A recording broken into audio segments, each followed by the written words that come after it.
What would you tell somebody that wants to come into the gym or that wants to get fit? What's the first thing that they should try to get into when it comes to getting to the gym? I think my main piece of advice is for a person to actually learn the foundational lifts. Learn how to properly squat. Know how to do a proper chest press. Know how to do a proper shoulder press. Know how to put your body in the correct position when you're bent over, keeping your spine in a neutral position as opposed to a rounded position and possibly damaging your vertebrae, your spine, or damaging your lower back. I think the general information is what everybody needs prior to actually starting any type of training regimen. And I'm saying that because there's always a foundation laid before we put anything up. We lay a foundation before we build a house. There's a foundation when it comes to exercises I think everybody needs to perfect prior to trying to get into a lot of stuff that's a little more advanced. And we're fighting an uphill battle with that because social media. You know, individuals are looking at individuals that are athletes and been an athlete since she or he might have been 12 years old. Then they're looking at their page, they're doing these fancy exercises that no one does during a training session. And you got clients coming in and saying, well, can we do this? I'm like, well, why? Why? If you tell me why you want to do that, then I might think about it. But you're not even at that level yet. Yeah. So you're just seeing a person and you're wanting to be somebody that you're not even ready yet. Mm-hmm. So I just think that we just got to like start at a fundamental level and start gradually progressing upward from that point. That would be my most important advice. And that, and also getting some cardiovascular endurance. Because a lot of people, once they get a little strong with the weights, they're able to sustain the little bit of burn in the time that comes from weights when you're not going high repetition. But heart rate stand up, lungs burning, and stuff like that. Need that oxygen. That's where a person really got to dig, man. Because you can. There's a term I use a lot of times. The body can do amazing things. It's the mind that you got to convince, and that's a fact because the body's actually able to sustain a tremendous amount of abuse, and because it's not going to allow you to kill it. The body's not going to allow you to kill it. So this is why to jump into like another not topic, off topic, but when people are doing steroids or people's taking certain supplements, you're just overloading your body with something that the body already produces. Men produce testosterone. So a steroid is excessive testosterone for you to build that much muscle. Your body stops producing it because it's like there's too much inside of it. Same thing with creatine. Like there's certain things that your body produces that once you get an overload in it, it shuts down. The body's amazing. So, the body can sustain a lot. And I just think, the foundational movements and getting some cardiovascular endurance, I think is like things that a person should really start doing from the beginning of a training regimen. Okay. So when it comes to like someone get back into the gym, so like men with the dad bodies or the dad bods, what type of ab workouts or what type of food should they start getting into to cut down on those type of, so, get their body back into the, their shape when they do like back in my high school days, stuff like that. And then also the moms that, they just gave birth or even they got out of shape because, just going through life and not working out. What would you tell them? Like what type of foods would you direct them on? And also what are the main workouts should they go towards when it comes to that? Because a lot of people don't worry about like muscle. A lot of people be worried about their stomach. Yeah. That's one thing I've noticed. A lot of people worry about the image of their stomach. Right. So abs are sexy. Yeah. People see on television again or on a beach, or you see a specific man or woman that you might think is a handsome or sexy. They have a pretty nice physique. Mm-hmm. And most of the time it's nice abs. True. There's some people that don't have like no real muscular definition, but they got abs. Women be like, yo, he hot. So it's just like that. I think is the main reason because it's like it kind of like it's negative of what a gut is. Yeah. It's the opposite of what a gut is. That's not. It's big. It shows like you take care of yourself. And it kind of shows that you kind of take care of yourself, and it's it's crazy. If you see a woman with a really flat stomach, it's sexy to you. It's just happened. I think the main reason that people don't really worry about it, I think gigantic muscles people equate with bodybuilding. And most of them are excessively big. And their like goals is unattainable for most people. Yeah. So it's like, okay, for the most part, almost anybody think they could get a flat stomach again. Yeah. So what I think a person should start doing is resistance training, building some muscle. And I'm saying you build muscle because once you develop more lean muscle, you burn more calories when you're not doing nothing.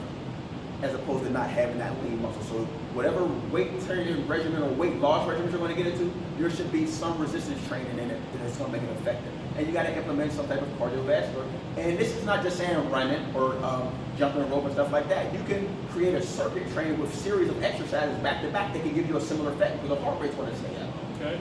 So you can do some circuit training and stuff like that for those that really don't want to actually push yourself to that limit. Yeah. But it comes to a point to where you're going to have to push yourself to that limit because the body's going to get used to what you're doing to it. The shock therapy too. Yes, yes, you gotta shock the body because if you're going to the gym doing the same thing over and over again, your body's going to adapt to it. Yeah. So your routines got to constantly change. Your weights got to get heavier. Once you're doing 15, 20, 25 pound weights for excessive amounts of reps, there's no strain, no more time to go up. There's no way that your last rep should look like your first rep. You're not putting a strain on your muscle to get no development from it. And this is what I think a lot of people don't deal with a lot of trainers because the trainer, that's his job.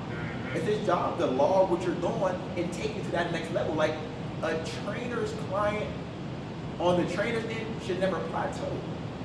The only way you'll plateau is if you're not eating right. That's the only thing that'll make you get stuck. And that's not the trainer's fault. The trainers provide you with the adequate information on what your meal plan should be for you to constantly drop body fat. You gotta follow it. It's like an example of a blind person. If I'm blind and you're at the back of the gym and you're gonna walk me through the gym, I'm gonna listen to everything you tell me to do because I gotta get the sake of I might hit my head on these weights. Something might happen. So when you say take 10 steps straight forward, I'm gonna take 10 steps straight forward. You're gonna say stop, I'm gonna stop. Because something's in front of me that I'm not supposed to hit. And this is the mentality that we gotta have when we're getting involved with some type of regimens. It's because there's experts that's gonna get you where you actually wanna get to. Yeah. And you ain't hiring for nothing. True. You didn't hire him for nothing. You hired him because you've seen something or heard something about that specific person that you are attracted to, and you gotta listen. You gotta come in with a mentality, a complying mentality. Wanting to learn. Yes, of wanting to learn. Yeah. Yes, and wanting to actually follow what you're being taught. Your back's supposed to be a specific way for a specific reason. Your food's supposed to be timed in a specific way for a reason. No, we don't eat enough throughout the day. Our body goes into, the metabolism slows down. We go into a starvation state. So when you're not getting over 1,000 calories in you per day, your body's not even really burning enough that the metabolism slows down because once again, it's not going to let you kill it. It's not going to let you destroy yourself. So we just got to get into a complying and wanting mentality to actually want to get what we're asking for. Yeah. So, that's what I think everybody should get involved with, some resistance training and implement some cardiovascular exercises and learn how to actually eat, learn how to properly portion your food. Because a person can start dropping pounds just by portioning their food properly. Because this portion of food is less calories than this portion of food. And this is what the serving might actually be. We don't pay attention to serving sizes. Most of the time we're doing 2 or 3 or 4 times over what we're actually supposed to be eating. That's why we gain weight, because we're putting in too much calories. I've never seen a black person cook and be like serving size Yes. 2. Yes. I've seen black people just Yes, that's how we do. pour it and just be like, we own That's it. how we do. It's for real. I have never made Kool-Aid the size of the serving pack. Even still, like even when it came to like eating rice, just a simple like stuff that you can overeat on healthy stuff, but a lot of people don't know that. You know what I mean? Like you can eat too much of like the fibers and even fish, chicken. you can overeat on that stuff because you're not respecting the portion size of that, where you can split it up throughout the day and help your body maintain the burning that it needs. But you got people that will eat a big portion at night or something, or big portion in the morning, and it's just you could just tell, and that be their only food though. You get what I mean? Like they cram all their food into one.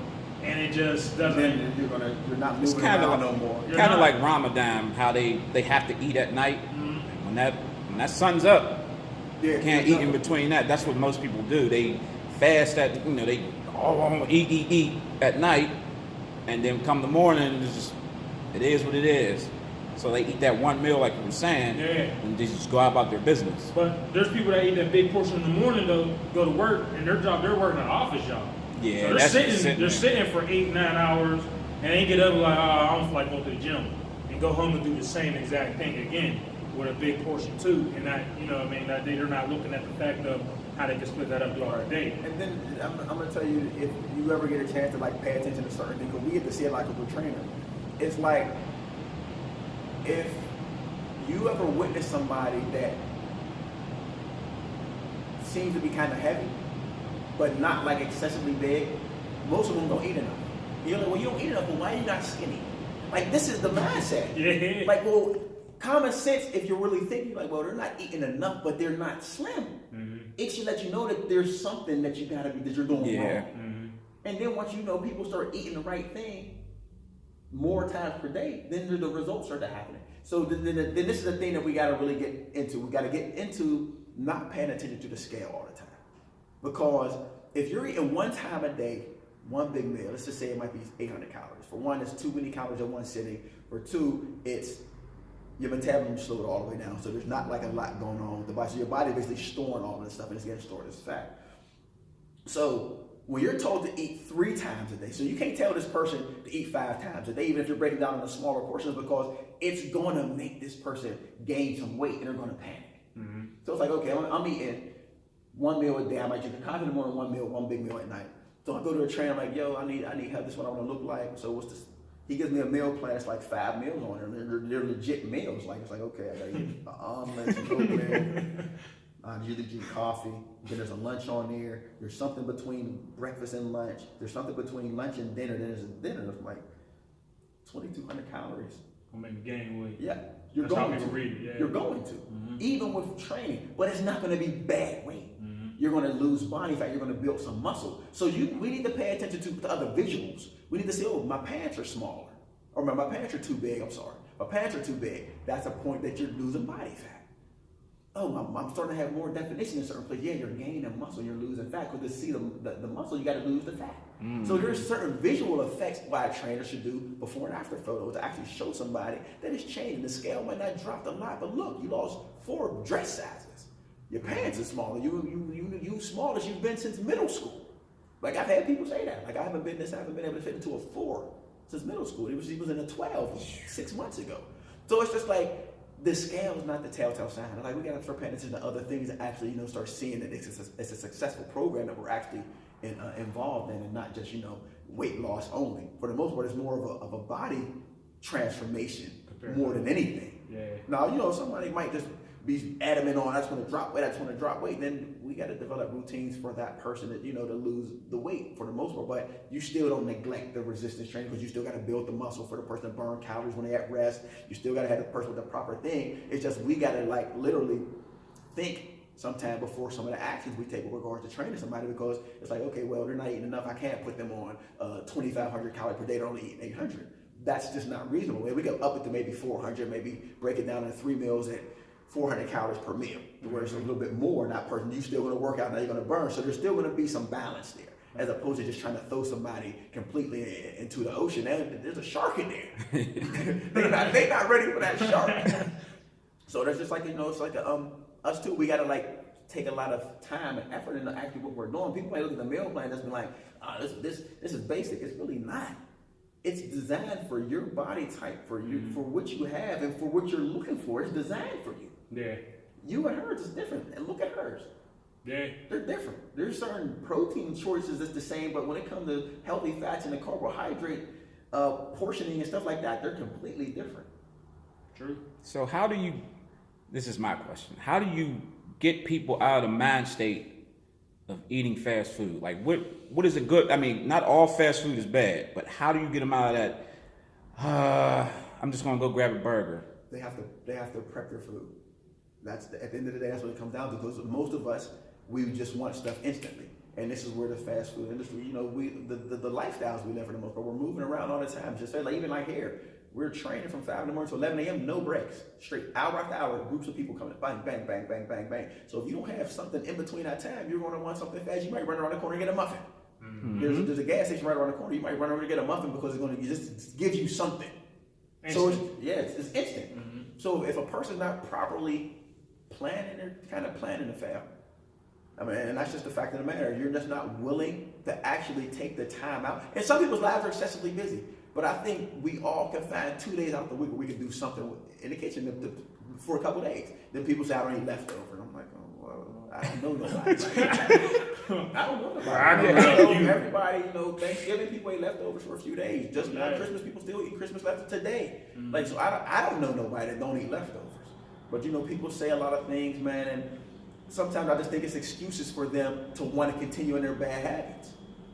Yeah, because I notice there's times when I get off work, I'll look at Orbeez and be like, man, I got leftovers in the refrigerator. Yeah. I think meal prep also helps you know mentally. You be like, man, I live 5 minutes away. Let me, you know what I mean? But then I think a lot of that also fall along the lines of people not wanting to manage also. You know what I mean? Like, some people be like, oh, I got the money right now, I don't care. I'll save that for tomorrow. I'll just go to the fast food right now. You get what I mean? I'll eat it on my way home. Because there's a lot of people out there, you know, they'll spend their last dime on fast food. For sure. Because it's right there. You know what I mean? So I think a lot of people just don't have the mental want to not do it. You know what I mean? It's the discipline. Yeah.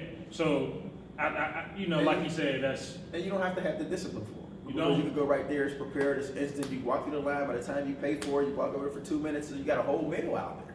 And, you know, it's just, and when it comes to you actually wanting to get where you want, it's super high in calories. Like the sandwiches, people might think this is a grilled chicken sandwich, but if you look at the the calories on it, they're still high. Even the sodium. Yeah, it's like a lot of stuff that actually happens that is just really like not really going to be the best choice you actually make for what you actually want to do. Yeah. And the person serving you ain't gonna judge you. Not at all. So, you know what I mean? They're gonna be like, all right, whatever. You know what I mean? This is what you want.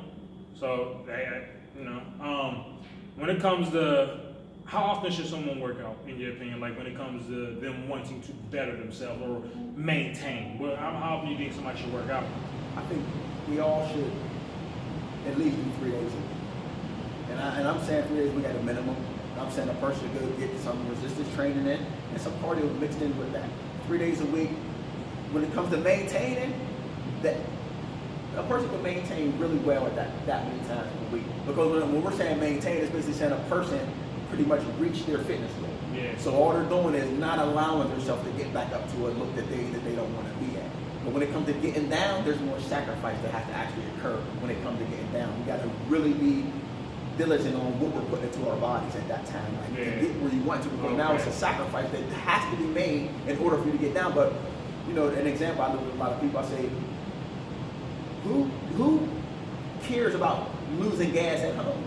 I'm home. I don't want to lose gas before I get home. I don't want to run out of gas before I get home. But when I'm home, I'm like, shit, I'm home. I'll lock the car up, I'm going in. I'll go to the gas station, I'll put something in the wall. True. Who cares? And that's what the same thing when it comes to who cares about plateauing at their goal look. Man. I'm there already. I can do what I want a few times a week and I'm maintaining it. You happy. But it's the sacrifice to get there. Like you don't run out of gas before you get to your goal. And you know, being realistic. You know, I had somebody before, and this was the first time this ever happened to me as a trainer, man. The young lady came to me November and said, I want to lose 100 pounds by my birthday next November.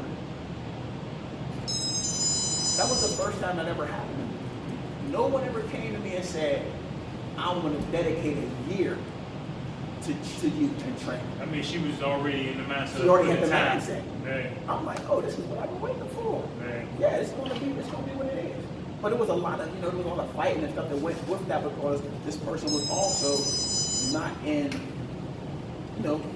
shape. So we still had a lot of hurdles we had to get over. Yeah.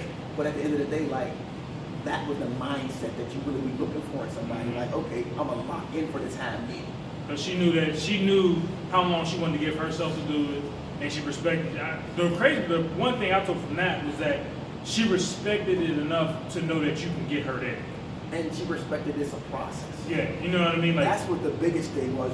Yeah, for sure, a person, with anybody that goes to any expert, if I come to you and I'm assigned to you, I believe that you're the best person. So tooth and nail, I'm gonna follow everything that you tell me to do because there's no reason that you're assigned to me for a reason because you're an expert. Yeah. So I'm gonna follow it tooth and nail. And then if I just happen to run into some bumps and roads of what you taught me, then that's just gonna be along the way. But up until I find out what those bumps in the road are, I trust that process. And she, we're always, as a trainer, you're always appreciative of the person putting their trust in you. Because at the end of the day, it's like a person that's really putting their life in your hands to an extent because a person might that could die from bad health and stuff of this nature. So they're trusting that you're going to get them in the best shape and the best transformation look as possible. So it's always a great feeling for somebody to trust you in that aspect.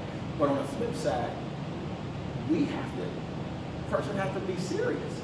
You gotta understand that you're paying good money, man, to get a specific way. Don't waste it. Don't waste it.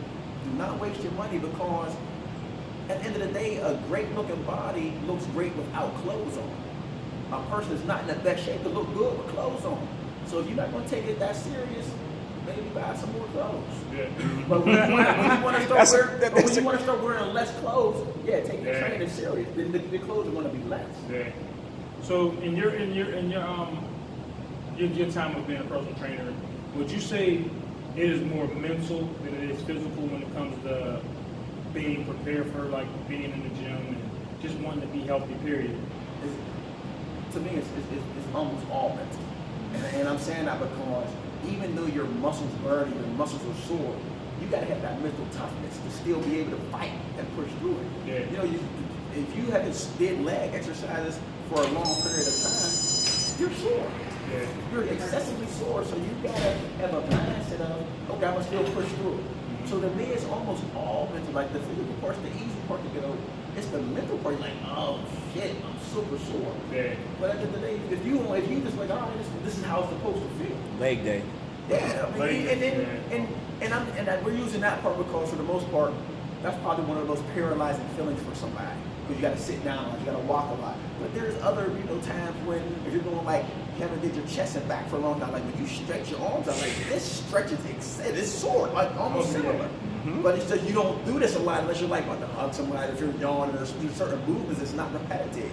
But with the lower body, everything's repetitive because we walk and we got to sit down and we got to use the bathroom. So it's just so much that goes into that where you feel it a lot more. Well, I see you got clients coming there, so. Oh, I got one last question. Okay. I was creeping your Facebook. You said, I read how people wait until they're sick to hop into the gym. Why do you think people wait to get like a bad news from the doctor, or they be like, oh, I'm sick or something, I have to work out?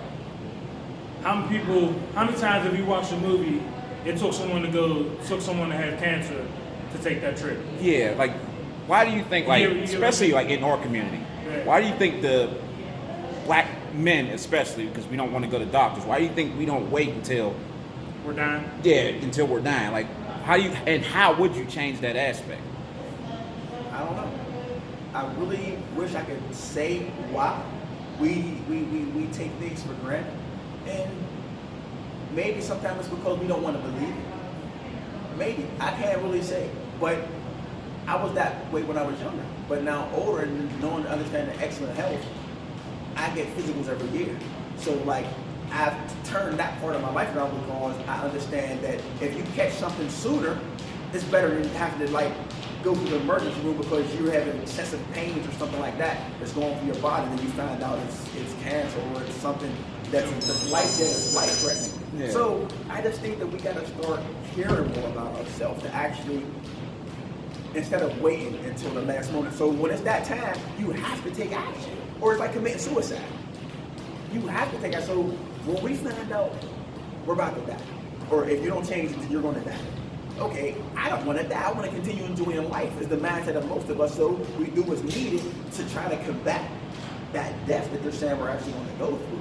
But and when I was mentioning that is that we got to go through a mental preparation like process to where we don't want that to actually happen. And this is what I'm trying to, and this is why I named my company what I named the company, because I want us to understand that this is a lifetime system. It's just not something for you to do for a really short term. Like I don't just want to be healthy because I want to look good in Miami or in Vegas or something. Or I don't only want to look good when it's time to be in sexual intercourse. Yeah, like I want to feel good. I want to be in great health. Anytime. Like all the time. Like and then the benefits that came from actually being in good health. Like being able to still run around with kids and race little kids and still being able to win. I'm 41. It's still like being able to still kind of be relevant in like a jokingly manner or like in a fun atmosphere. Keep up with your kids. Like that's real because like my nieces and nephews, like they were athletic and I play basketball with them still. I ain't gonna sit there in front about that because some of them got really good, but it's a fight. Like that, and just be able to do that stuff and to just really to come to the realization that it's more than just an actual book. And I think once we really start getting an understanding of that, we really need to like take care of ourselves to feel our look our best, then we'll actually start doing it. I don't want to be that person that has a sharp pain somewhere and you go to the hospital and you got cancer. I don't want that. I don't want to be that person. We can't stop it if it's going to happen, but I don't want to be that person that waits to the last minute because it might be too late. It might be too late.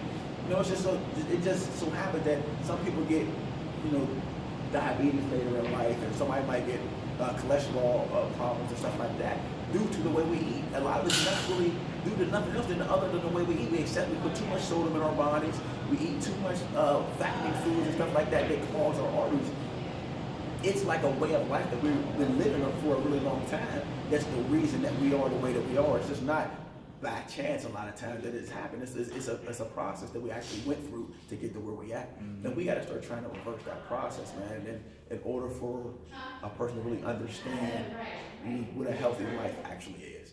You know, there's a lot of people, even like athletes. There's some athletes that leave and they get really big and they're not in good health no more. There's nurses that deal with the sick all day and they're out of shape. Like you're seeing the downside of what being in bad shape happens and you don't even turn, like these are doctors. Yeah. Like I have clients and it's just like you see it, you're like, wow, how? You see it firsthand. It's like a street person. You see the death that comes with it. You see all the people that went to prison for, but there's still not enough to deter you. Yeah. So it's like, yo, y'all see this stuff over and over and over and over again, but it's still not enough to deter you. Like, what's going to be the determining factor for us to like turn our life around? Not be here no more.